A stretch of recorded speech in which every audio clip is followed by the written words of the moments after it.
संबोधित कर रहे हैं।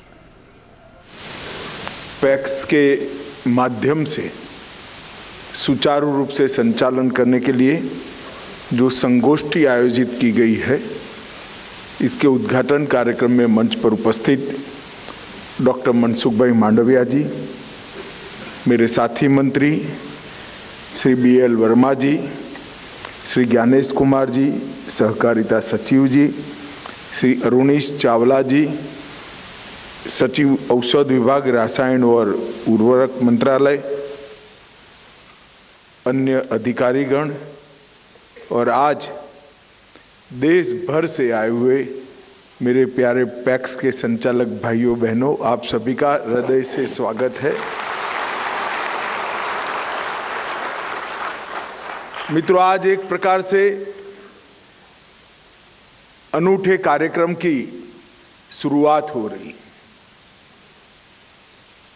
एक तो हमने मोदी जी के नेतृत्व में जो तय किया है कि सहकारिता की बेसिक इकाई पैक्स को अन्य कामों में जोड़कर उसको आर्थिक रूप से मजबूत करना, आज उसका विस्तार हो रहा है। मनसुख भाई ने जैसे बताया, ऐसे देश भर के 2300 पैक्स को सस्ती दवाइयों की दुकान मतलब भारतीय जन औषधि केंद्र मोदी की गारंटी सार्थक करने के लिए देने का भी एक प्रकार से आज घोषणा किया है। और इसके साथ साथ जन औषधि केंद्र ज्यादातर शहरी क्षेत्रों में स्थित थे, शहर के गरीबों को ही इसका फायदा मिलता था। अपने स्वास्थ्य लाभ के लिए 100 रुपये के बनाम 10 रुपये से लेकर 30 रुपये तक सस्ती दवाई मिलती थी। वो सिर्फ शहर के लोगों को ज्यादातर मिलता था, मगर पैक्स के माध्यम से आज ग्रामीण क्षेत्र के गरीब और किसानों के लिए भी ये सस्ती दवाइयां उपलब्ध होने जा रही है। इसका मुझे विशेष आनंद है।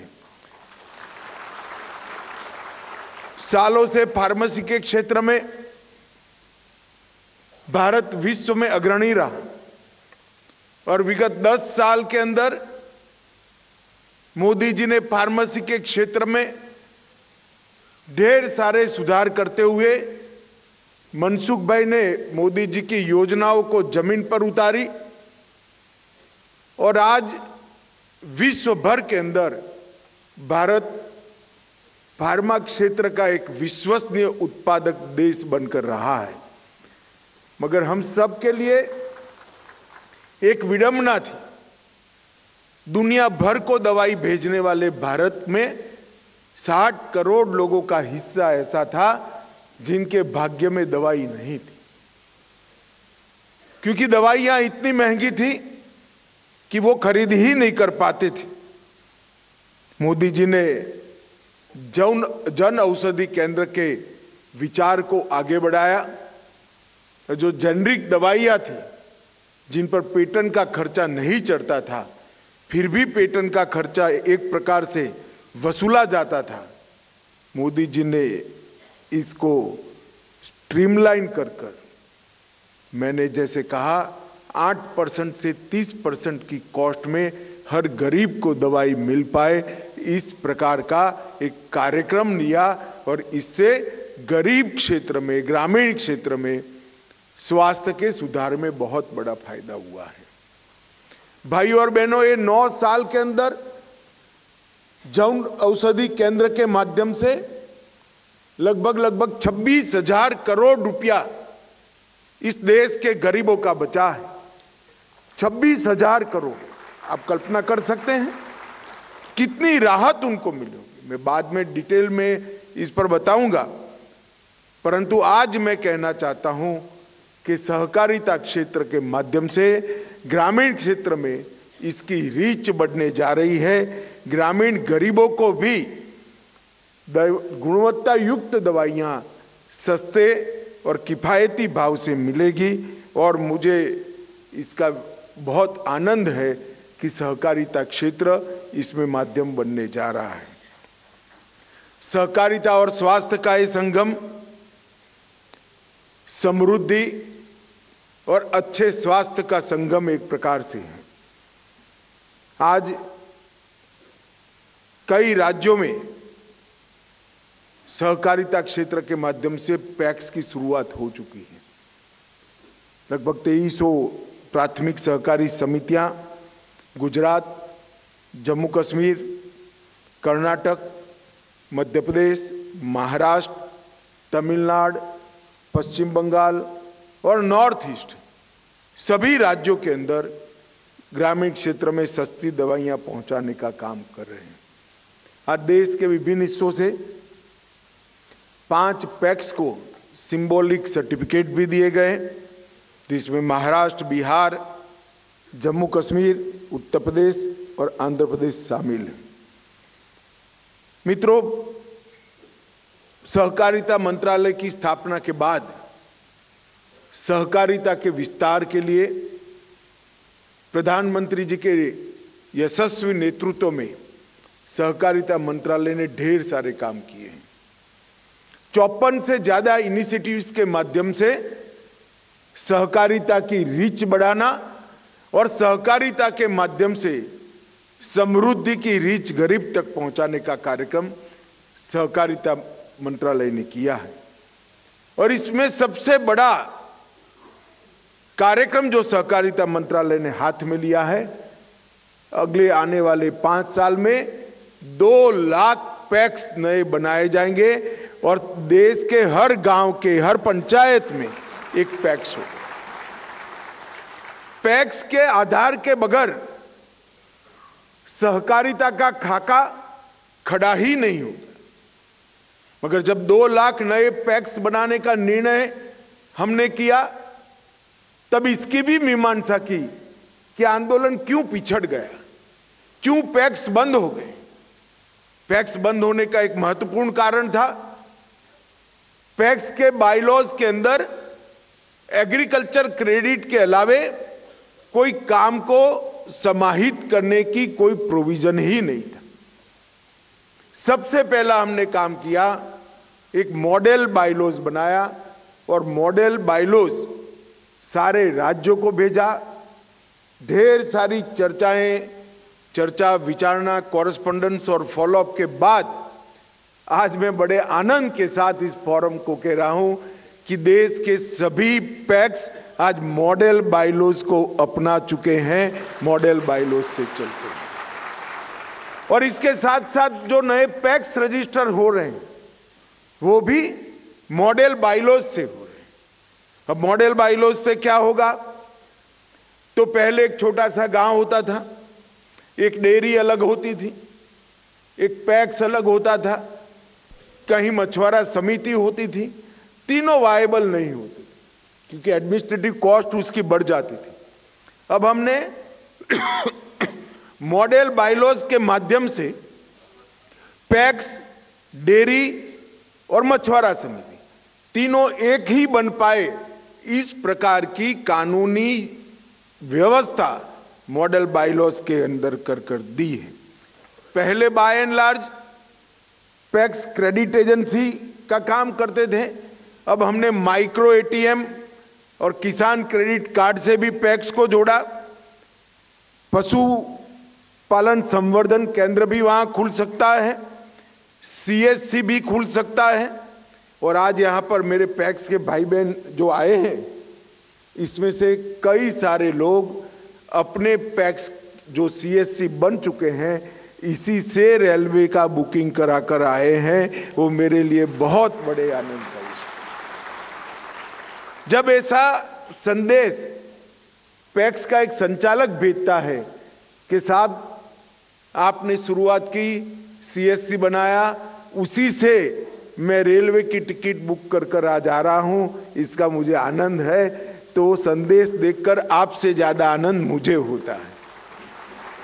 आज पैक्स सीएससी भी बन रहे हैं, एलपीजी की डीलरशिप के लिए पैक्स को प्रायोरिटी देने का तय किया है, इसकी एडवर्टाइज भी निकल गई है।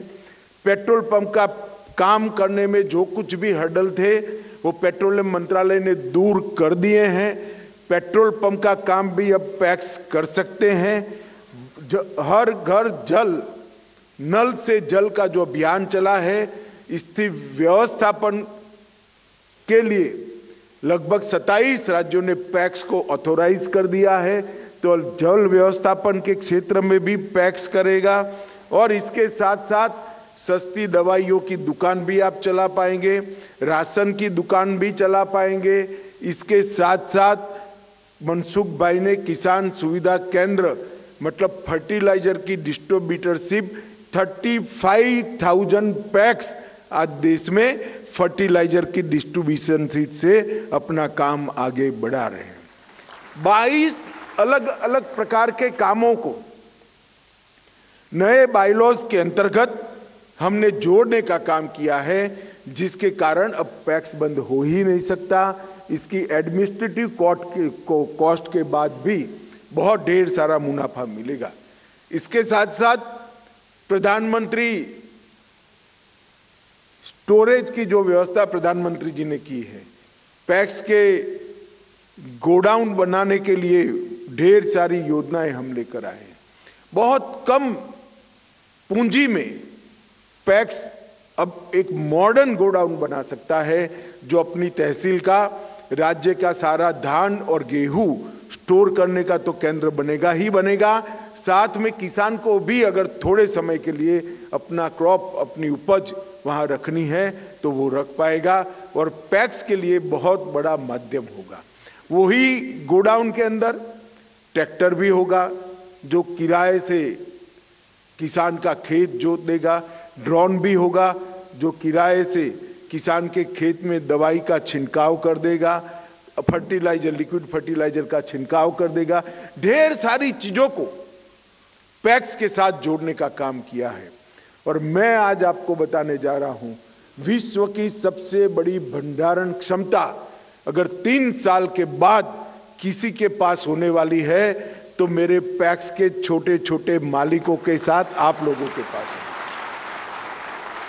विश्व की सबसे बड़ी भंडारण क्षमता आप लोगों की होनी, बड़ी दूरदर्शिता के साथ मोदी जी ने ये फैसला लिया है और मुझे विश्वास है कि हम इसको सफल करेंगे। मैं मनसुख भाई यहाँ बैठे हैं, मनसुख भाई को, वो भी किसान के ही बेटे हैं, वो भी सहकारिता से जुड़े हैं, उनको हृदय से साधुवाद देना चाहता हूं, क्योंकि इस कार्यक्रम की तैयारी में 7 जनवरी को ही एक विशेष कैंप लगाकर 100 पैक्स को फाइनल औषधि केंद्र का सर्टिफिकेट देने का काम उन्होंने किया है। उर्वरक मंत्रालय भी उनके पास है। मैंने उनको कहा कि भाई हमारे किसान समृद्धि केंद्र को पैक्स के साथ जोड़िए। मुझसे ज्यादा उत्साह के साथ इन्होंने इनिशिएटिव लिया और आज ये दोनों काम हमारे पैक्स कर रहे हैं। मैं चाहता हूं कि सभी पैक्स वाले मनसुख भाई के लिए बड़ी जोर से ताली बजाकर उनका स्वागत करें। भाइयों और बहनों, 6 महीनों के अंतराल में 34 राज्य और यूटी से 4470 पैक्स का एप्लीकेशन मिला है। 2373 को पूरी मान्यता मिल गई है। उसमें से 241 पैक्स ने अपना काम चालू कर दिया है। ढेर सारी चुनौतियां थी। कई लोग सवाल उठाते थे कि भाई आप सस्ती दवाई की दुकान कैसे चलाओगे, फार्मासिस्ट की व्यवस्था कैसे करोगे, कोई कमी तो नहीं रह जाएगी। आज पैक्स वालों ने सिद्ध कर दिया है कि हम भी व्यापारी है, भले सहकारिता के माध्यम से करते हैं मगर अच्छा व्यापार पैक्स कर सकती है। ये जो हौसला पैक्स का बड़ा है वही हौसला भंडारण के भी काम में आने वाला है, एलपीजी की डिस्ट्रीब्यूटरशिप के भी काम में आने वाला है और पेट्रोल पंप का भी काम में। ये कई राउंड की meeting pharmacy council of India, सभी राज्यों की फार्मेसी काउंसिल, सभी राज्य सरकारें और गृह मंत्रालय के सचिव के नेतृत्व में, सहकारिता मंत्रालय के सचिव के नेतृत्व में सहकारिता मंत्रालय ने भी इसके लिए ढेर सारा परिश्रम किया है। अब 40 फील्ड ऑफिसर भी नामित कर चुके हैं जो इसको सुचारू रूप से करने में आपकी सहायता करेंगे। मित्रों, पैक्स के लिए ढेर सारे रिफॉर्म्स हमने करे हैं। सबसे पहले 84,000 पैक्स मॉडल बायलॉज अपनाए गए। 2516 करोड़ रुपया मोदी जी ने पैक्स के कंप्यूटराइजेशन के लिए दिया है, जिसके माध्यम से आप ये सारा 20 नए प्रकार के काम करोगे। 62,000 पैक्स को कंप्यूटराइज करने का काम शुरू हो चुका है। 10,080 में ट्रायल चल रहा है और 1800 पैक्स पूर्णतः कंप्यूटराइज हो चुके हैं और 28,000 पैक्स, अब मेरी बात पर जोर से ताली बजाना, 28,000 पैक्स CSC बन चुके हैं। भारत सरकार और राज्य सरकार की लगभग 300 सेवाएं ये 28,000 गांवों में पैक्स के माध्यम से लगभग बहुत कम सर्विस चार्ज में पहुंच रही है। सर्विस चार्ज तो कम है, मगर इसका योग बनाते हैं तो 28,000 पैक्स ने अब तक 10 करोड़ रुपया सर्विस चार्ज प्राप्त किया है। 10 करोड़ रुपया। मैं आज आह्वान करना चाहता हूं सभी पैक्स का कि आप सभी लोग ये जो 22 नए काम हमने सोचे हैं इसके लिए आगे आइए, इसको अपनाइए और कम से कम CSC तो बन ही जाइए। अभी थोड़ा बाकी है, मगर आपके गांव से रेलवे की टिकट अगर आपके पैक्स पर मिलती है तो सभी को पैक्स में डिपॉजिट करने का भी मन होगा। ATM होगा तो आपका ही ATM यूज होगा। बैंक मित्र बनोगे तो आपके यहाँ से ही वो अपने अकाउंट को ऑपरेट करेगा। लोगों को पैक्स पर आने की आदत डालनी चाहिए। आने वाले दिनों में विमान का बुकिंग भी पैक्स के माध्यम से हो, गांव से ही हो, इस प्रकार की व्यवस्था हम करने जा रहे हैं। मित्रों, 350 नए पेट्रोल पंप भी चालू हुए हैं और किसान समृद्धि केंद्र में जैसे मनसुख भाई ने बताया 35,293 पैक्स आज फर्टिलाइजर की एजेंसी लेकर अपनी कमाई को बढ़ा रहे हैं। मैं इसलिए इस संगोष्ठी में सभी पैक्स के आए हुए मित्रों को कहना चाहता हूं कि बायलॉज का बारीक अभ्यास करिए। भारत सरकार की सहकारिता मंत्रालय की हर योजना को साइट पर जाकर हर भाषा में उपलब्ध है, आप डाउनलोड करिए। आपके गांव में ऊर्जा का केंद्र, विकास का केंद्र, अर्थ का केंद्र हमारे पैक्स बन जाए, इस प्रकार से हमने आगे बढ़ना चाहिए। मित्रों, मोदी जी ने देश के लोगों के स्वास्थ्य के लिए ढेर सारे कार्यक्रम किए। मैं दुनिया भर के डेवलपमेंट के प्रोग्राम का स्टडी करता रहता हूं। आयुष्मान भारत योजना जैसी योजना दुनिया में कहीं उपलब्ध नहीं है, जिसके तहत 60 करोड़ लोग 5 लाख तक का पूरा स्वास्थ्य का खर्चा आज भारत सरकार उठा रही है। इसके साथ साथ मिशन इंद्रधनुष 130 करोड़ की आबादी के हर बच्चे को सभी प्रकार का टीका लग जाए और उसका आगे का जीवन स्वास्थ्यपूर्ण हो, कोई बड़ी गंभीर बीमारी उसे न हो जाए, इस प्रकार के उसके अधिकार का पहली बार आजादी के बाद मोदी जी प्रधानमंत्री बनने के बाद भारत सरकार निर्वहन कर रही है।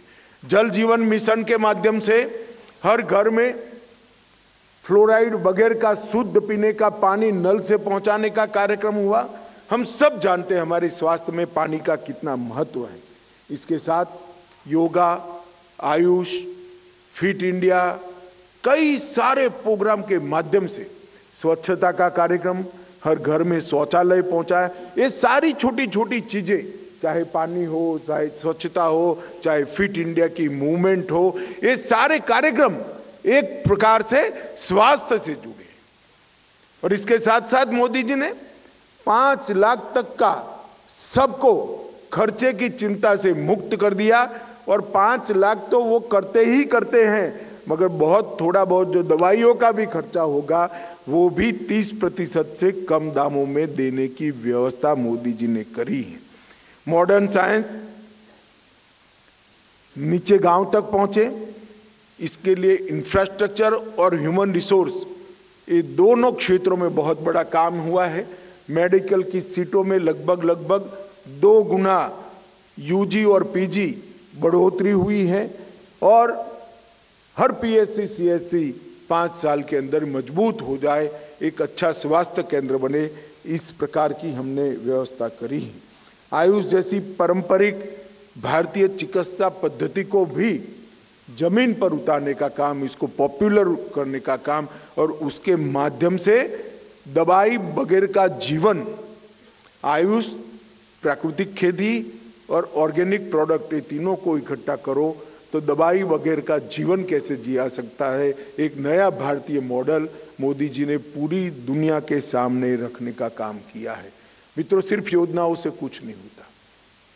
श्रीमान मनसुख भाई बैठे हैं, मैं उनको तो बधाई देता हूं, मगर मोदी जी को भी बहुत बड़ा साधुवाद देना चाहता हूं। इतने बड़े देश में स्वास्थ्य सुविधाओं के लिए कुल मिलाकर ओवरऑल स्वास्थ्य का बजट सिर्फ 2014 में 33,000 करोड़ था, 33,000 करोड़। इतने बड़े देश में 33,000 करोड़ रुपया, मोदी जी ने इसको बढ़ाकर 90,000 करोड़ रुपया करने का काम किया। इसके साथ साथ प्रति व्यक्ति स्वास्थ्य पर जो खर्च होता था वो 1,000 की जगह 2,000 रुपया हो गया। ये भी बहुत बड़ा काम मोदी जी ने किया है।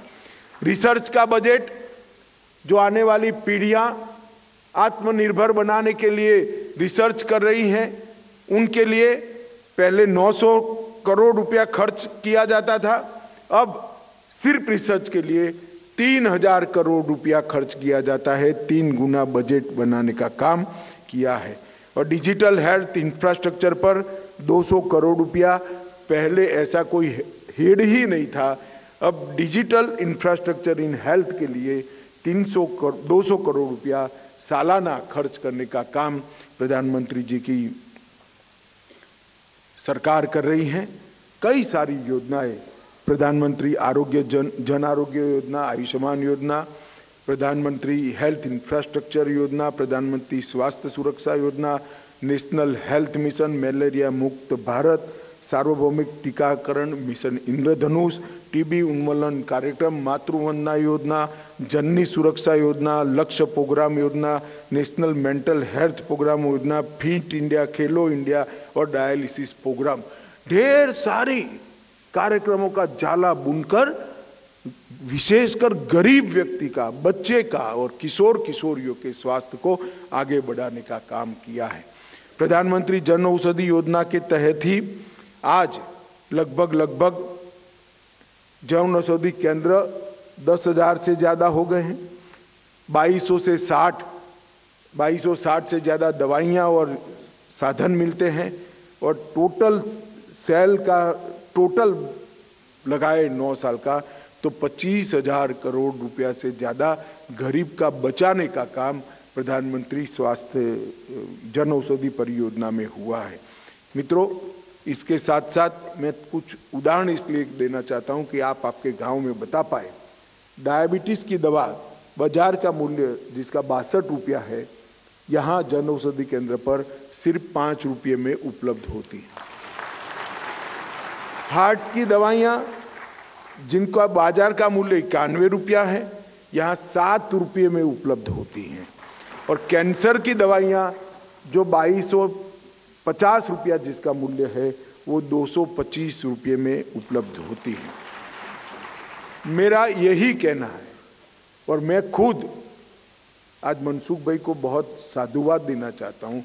विपक्ष वाले प्रचार करते थे, इंडी अलायंस वाले, कांग्रेस वालों को और कोई काम नहीं बचा है टीका करने के अलावे, कि दुकानें तो खोल दी, दवाइयाँ नहीं होती है।